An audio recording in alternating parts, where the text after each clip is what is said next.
I'll give you one thing. You showed up today rather than throwing a civil servant under the bus like Director Patel did. But you have systematically dismantled the Department of Homeland Security, put your own interests above the department, and violated the law. You are making America less safe. So rather than sitting here and wasting your time and hours with more corruption, lies, and lawlessness, I call on you to resign. Do a real service to the country and just resign. That is, if President Trump doesn't fire you first. I yield back. Bennie Thompson just unloaded on Secretary Kristi Noem in one of the most devastating opening statements we've heard all year, and he did it with precision. No theatrics, no grandstanding, just a methodical dismantling of her record, her corruption, her abuse of power, and her outright violations of federal law. Thompson's message was unmistakable. Noem hasn't just failed at her job, she has weaponized DHS for political gain, wasted taxpayer money on herself, violated court orders, trampled constitutional rights, and endangered Americans in the process. And the way he laid it out, from the Epstein files to the illegal deportations, from the secret taxpayer-funded jets to the assault of American citizens, left the entire room stunned. Let's watch this extraordinary moment. Today's hearing is supposed to be one of the most important exercises of this committee's oversight jurisdiction. Each year, we hear from the Secretary of Homeland Security, the Director of National Counterterrorism Center, and the Director of the Federal Bureau of Investigation, who is nowhere to be seen today. Maybe Director Patel is too busy spending taxpayers' dollars flying to his girlfriend's concert on the FBI's jet to answer questions from Congress. Maybe the FBI director isn't here because he's afraid of scrutiny from Democrats who want to know what the FBI is doing to keep America safe. Or maybe Director Patel knows that the Trump administration itself is a threat to Homeland Security and want to hide from public accountability. On the other hand, Director Kent is here, which is good because we have questions for him about NCTC's work, as well as his comments about the January 6th insurrectionists he called, and I quote, political prisoners, unquote, who deserve to be pardoned. Some of the people he defended, however, are back in jail for crimes like plotting to murder FBI agents and possession of child pornography. It's scary that these unserious people are in charge of keeping America safe from terrorism. But what's even scarier is that they work for an unserious and unhinged president who spends most of the days designing monuments to himself and finding new ways to hide the Epstein files. All of this puts America and its lives, people who live here, at risk every day. Now, Secretary Noem, everyone knows you love the spotlight. We've seen your commercials, but what you haven't provided to the committee, despite our many requests, are the questionable contracts that you've awarded to your friends to film you on the 2028 campaign trail. Unfortunately, this is nothing new. In their one big ugly bill, Congressional Republicans gave you a blank check, Secretary Noem, and you have wasted no time spending it on yourself. Instead of deploying Homeland Security grants to protect churches and synagogues from terrorism, you handed your friends a $220 million contract so they could follow you around the country with a camera. Instead of fully funding the DHS agency that protects our hospitals, schools, and electrical systems from cyber attacks, you spent $200 million to buy yourself new private jets.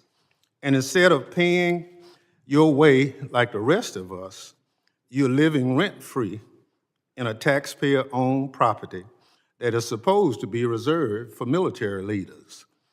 Every penny that you spend on yourself represents the blood, sweat, and tears of hardworking Americans who expect their tax dollars to be spent on homeland security, not promoting you and your interests.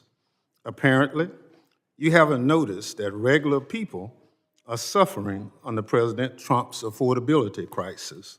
Or maybe you, like him, thinks it's a hoax and just don't care. Either way, such corrupt behavior hurts Homeland Security.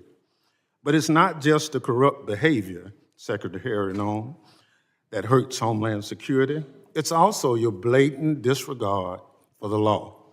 You cut programs and withheld congressionally appropriated money to prevent terrorist attacks and prepare for natural disaster.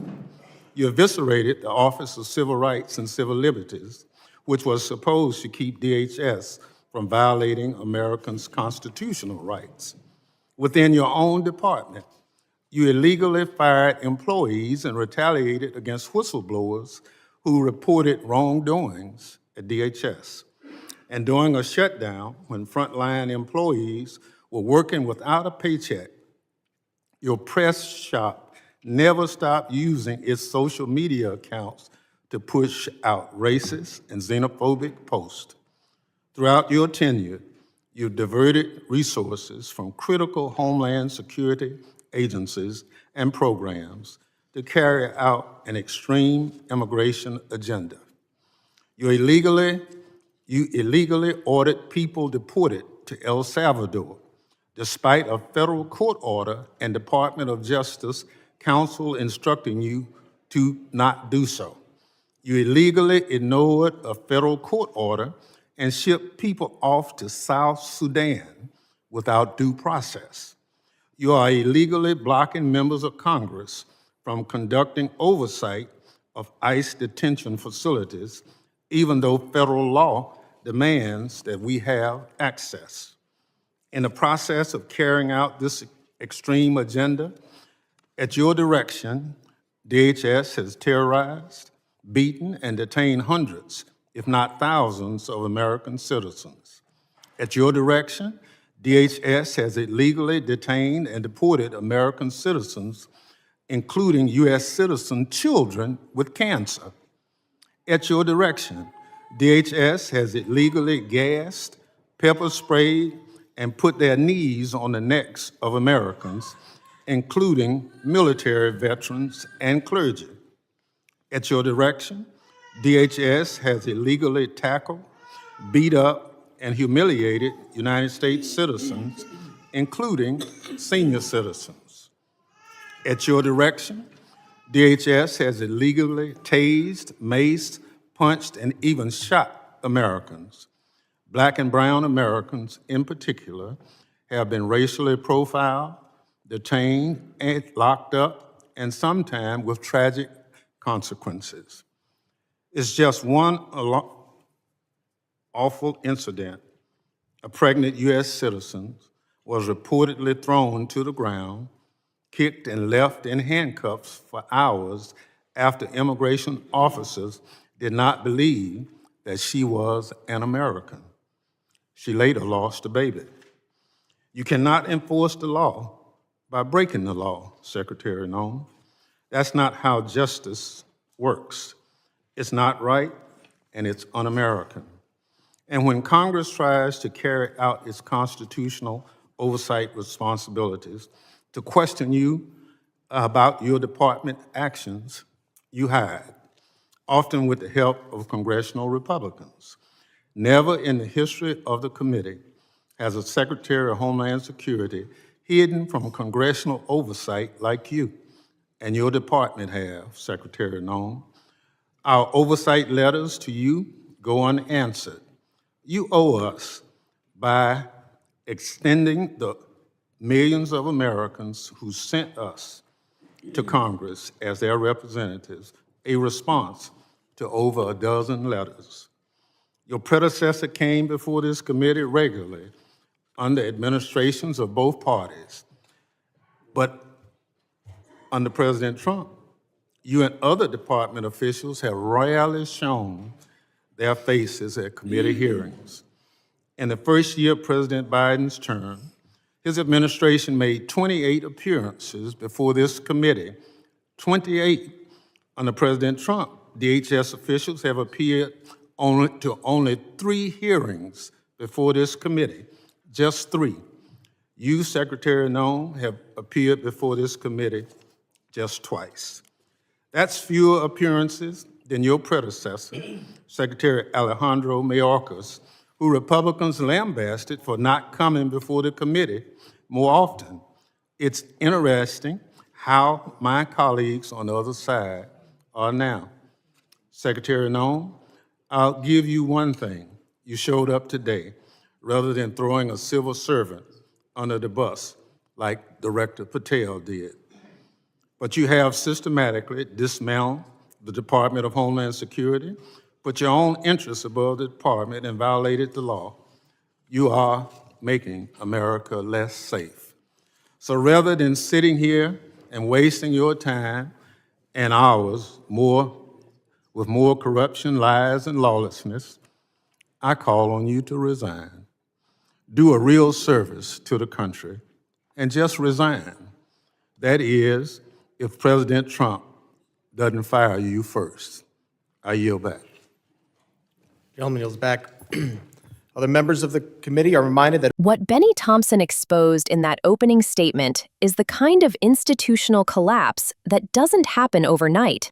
It happens when someone in power decides the rules don't apply to them, and no one stops them. Thompson wasn't just criticizing Kristi Noem's leadership.